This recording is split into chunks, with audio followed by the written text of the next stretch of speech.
Halo guys, hari ini saya lagi di salah satu customer kami, bakso mie ayam Monogiri. Yuk kita ikutin ceritanya beliau.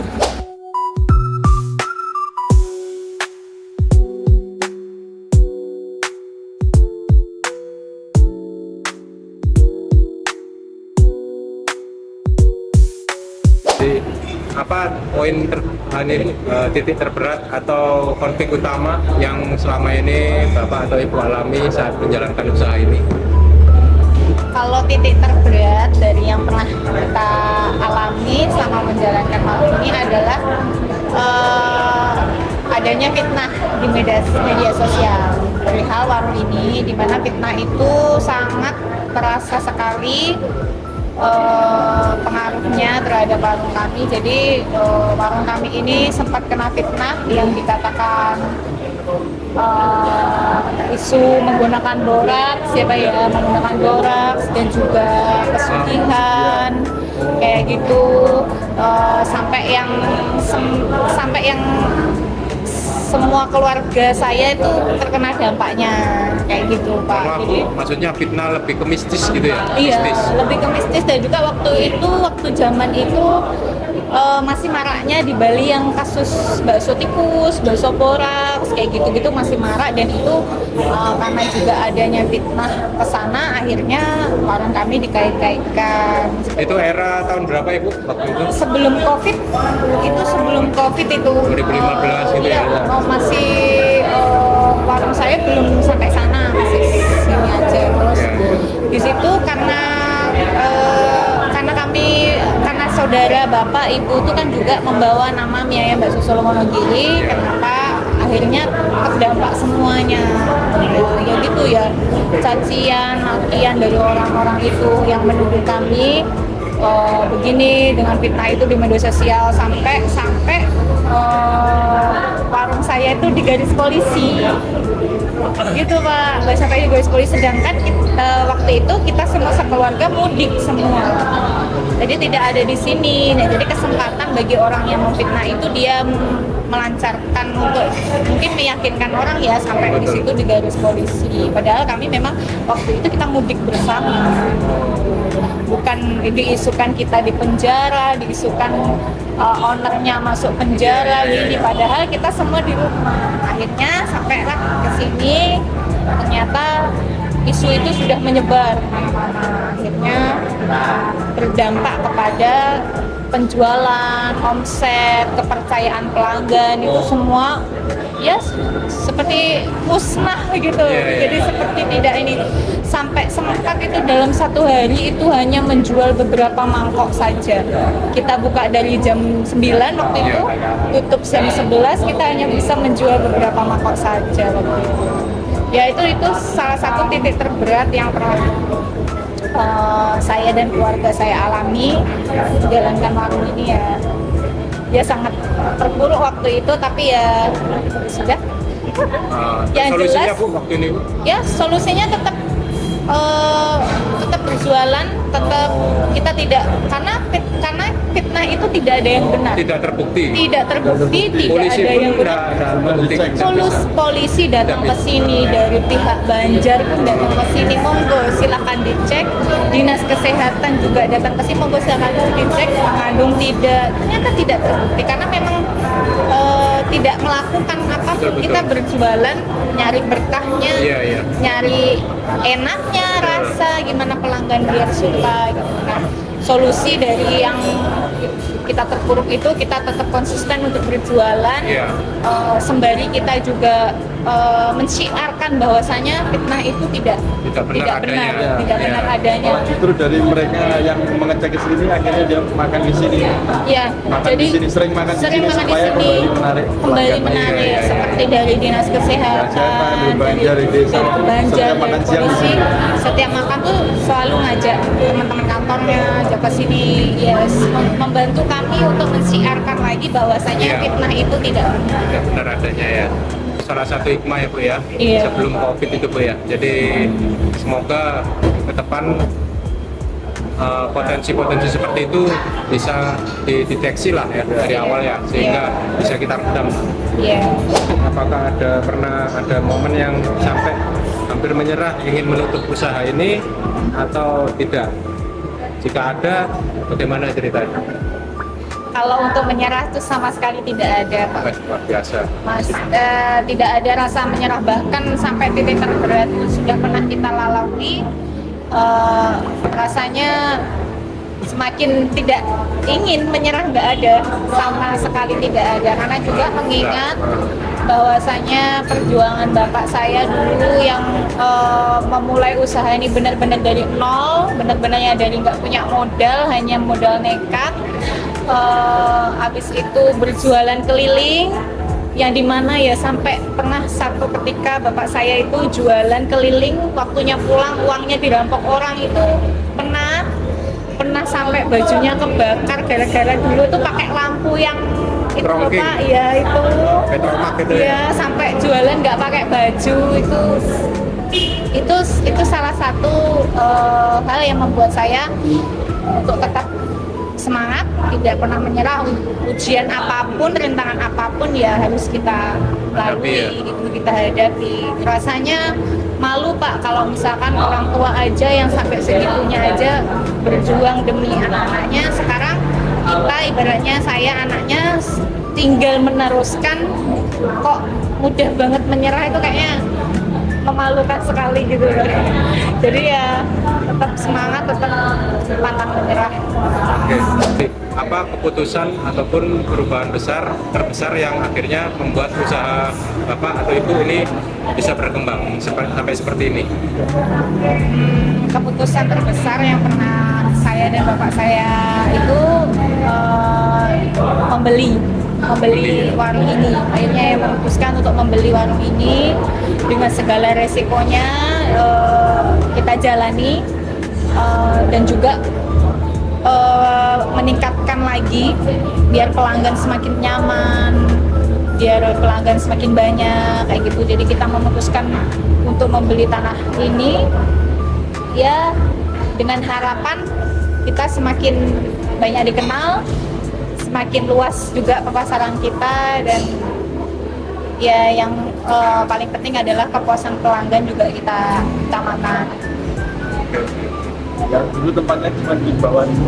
Iya. Kecil sekali, Orang makan sudah mulai lega. Iya.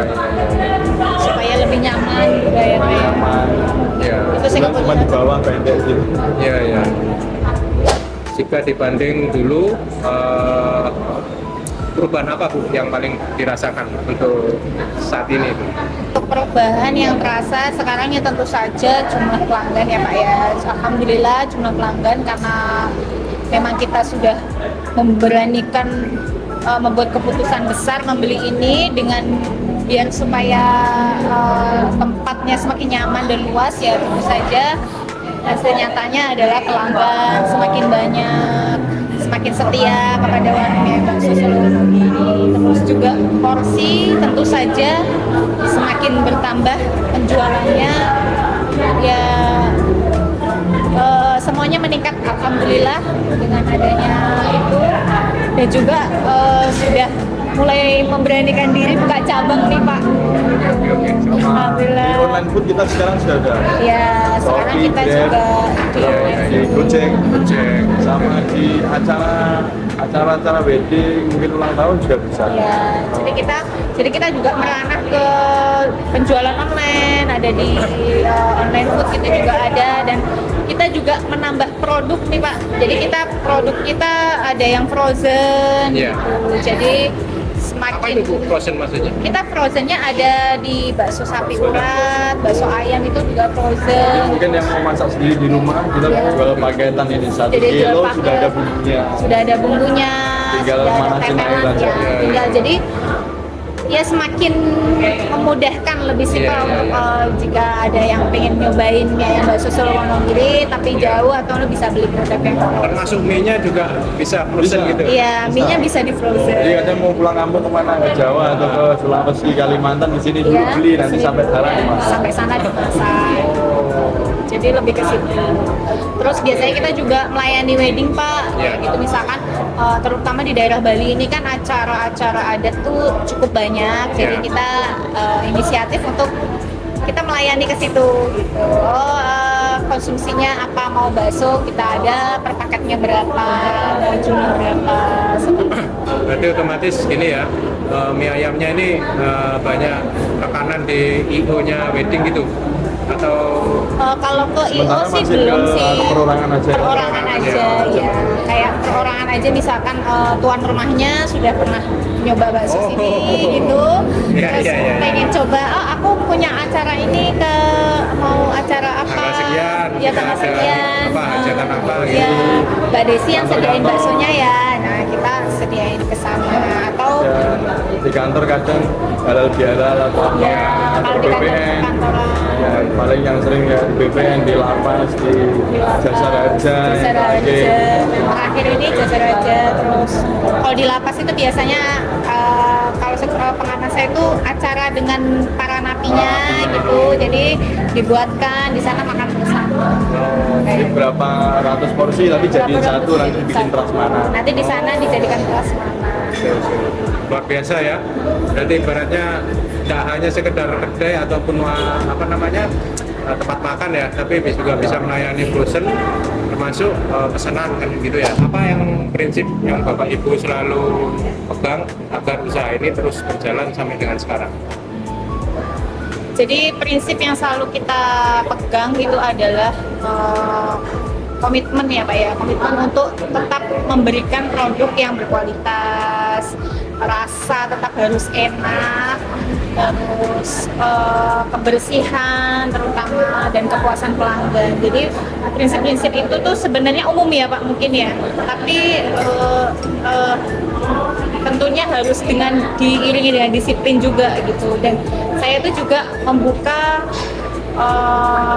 chat di WhatsApp, jadi keluhan apa, jadi kita sama sesama pelanggan itu seperti saling berdiskusi bagaimana enaknya begini jadi gitu. Jadi saya selalu mengutamakan itu sih Pak, prinsip saya. Jadi apapun keluhan pelanggan tetap saya dengarkan gitu. Jadi bagaimana selalu berkembang, selalu melihat seperti apa ya, kesempatan-kesempatan gitu. Gitu. Jadi Pak ya tentunya prinsip utamanya adalah tetap menjaga rasa ya. Yeah. Karena kita membawa nama Solo Wonogiri, Yeah. di mana harus tetap terjaga rasa medoknya Wonogiri itu seperti apa gitu. Jadi orang datang ke sini, oh yuk kita makan kayak bakso Wonogiri yuk gitu. Mereka membawa ekspektasi bahwa harus ada nih rasa cita Wonogiri. Nah itulah yang kita sediakan untuk pelanggan. Kita bawa nih, ini mie ayam bakso Solo ini cita rasa Wonogiri asli yang kita Ya, suguhkan. mulai dari makanan, minuman, tehnya juga lain. Iya. Ya, ada orang yang makan di sini, wah ini baru bener ini katanya. Nah, jadi bahkan ada orang yang memang asli orang Wonogiri yang datang ke sini gitu Pak. Oh ini baru ini. Sampai dia liburan di Bali, ke sini makan bakso, dia bungkus teh itu 10 untuk di jalan-jalan keliling. Iya berjalan. Karena kalau katanya kalau beli di luar itu lain tehnya, walaupun bawa nama Solo tapi rasa tehnya bukan seperti Rasanya dari Solo. iya. Artinya ini apa namanya daun tehnya ini juga khusus dari Khusus, kita dari ya? Jawa. Iya, kita ngambilnya dari Solo, dari Karanganyar. Iya, dari Solo. Jadi ya kita memang itu memegang teguh prinsip kita membawa nama Wonogiri ya, apa yang disajikan ya harus Wonogiri. Saus juga dari sana. Saus semuanya. Sausnya ini dari Karanganyar Solo. Cara masak pun juga kita ya harus gitu Pak. Ya kita bawa, karena kita bawa nama besar Wonogiri itulah, jadi biar semakin orang mengenali bahwa ini oh ya ini benar-benar Wonogiri. Iya. Ngomong-ngomong saus itu termasuk sama saus yang produsen lokal gitu, apakah beda? Maksud saya pabrikan ataupun yang harus dari saus Wonogiri? Nah ini pabrikan tapi dari Karanganyar ya. Ini Oh. pabrikan tapi Di pabriknya dari Bali Karanganyar. Oke. sepertinya masih belum besar ya. Cuman ada beberapa aja yang ambil, belum terlalu banyak. Iya. Di toko juga belum ada. Oh. Toko belum ada, cuman Ada. khusus langsung ke penjualan. Iya. Iya. Berarti semata-mata ini dilakukan tetap agar tetap memiliki cita rasa khusus gitulah ya. Iya. Selanjutnya untuk kebutuhan supplier-supplier yang bisa mendukung penjualan mie ayam maupun bakso Wonogiri ini, terkait itu supplier-supplier apa Pak biasanya? Kalau belanja harian kita ke toko kristal. Belanja hariannya kita ke toko kristal. Kalau untuk supplier-supplier yang lain, mungkin dari air mineral sama minyak langsung dari distributor ya. Jadi kalau untuk tepung dan lain-lain itu semuanya kami dari kristal. Untuk kristal belanjanya di sana kita. Boleh tahu kenapa kok lebih prefer ke kristal? Kenapa kok enggak yang Kristal sebenarnya sudah dari orang tua dulu ya, sudah jadi pelanggan ke sana. Jadi kristal itu lengkap. Nah, tepung, terutama tepung ya, tepung yang paling kita butuhkan itu ada di sana. Selalu ada. tepungnya Pak? Tepung ya, terutama tepung ya. Itu dari terigu kanji itu selalu ada. Terus kecap yang kita cari itu di sana juga ada. Iya. Dan kebutuhan yang lain, yang perintilan masih banyak lagi, Iya. ada juga di sana. Jadi sekalian. Terus Kalian. dulu kan kristal masih ngadep ke selatan itu parkir susah, sekarang apalagi udah luas. Jadi lebih nyaman kita belanja ya. Jadi Iya. cenderung lebih lengkap dalam arti kebutuhannya. Ada kebutuhan lengkap, Kedua, terus masalah parkir. lahan, kenyamanan juga Kenyamanan. sudah bisa order by WA. Oke. Tanya dulu stok, ada tepung ini ada nggak ready? Oh ready, baru kita ke sana. Jadi nggak perlu ke sana dulu, Ya. sampai sana nggak ada, pulang lagi. Oke. Jadi kita memilih kristal itu yang satu karena memang produk yang kita cari itu lengkap ada. Jadi kita efisien waktu Pak. Jadi jalan di satu toko sudah ada semua kebutuhan kita gitu. Yeah. Dan juga stoknya selalu ada dan nggak pernah kekosongan ya. Jadi dan sekarang kristal pun semakin ada pelayanan online yang dimana kita bisa update stok di sana, bisa order by WA, sehingga jadi kayak lebih memudahkan kita untuk mensuplai mensuplai bahan-bahan juga ya. Jadi kita nggak pernah kekosongan stok gitu.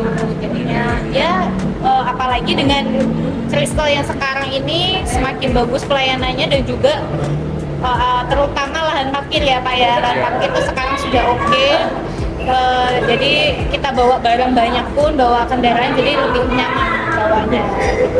Pesan untuk para pelaku usaha yang saat ini sedang berjuang membangun bisnis kuliner? Pesan saya ya untuk kita para pejuang muda yang terutama berbisnis di bidang kuliner, tetap semangat, tetap konsisten dengan apa yang kita jual, produk kita, jaga kualitas, jaga rasa, dengarkan keluh, dengarkan kesah, dan dengarkan saran dari pelanggan sebagai peningkatan kualitas dari bisnis kita itu sendiri. Tetap semangat, apapun itu kita jalani, rintangannya ayo kita terabas, istilahnya anak muda itu kan terabas ya Pak ya, kita terabas ayo dengan dan tetap yakin kepada Tuhan Yang Maha Esa bahwa semuanya tidak ada usaha yang kita lakukan itu dengan hasil yang sia-sia. Jadi tetap semangat yuk para pembisnis muda, terutama di bidang kuliner. Kita kenalkan lagi kuliner Indonesia ini sampai ke ranah yang lebih luas. Baik. Gitu. Ya.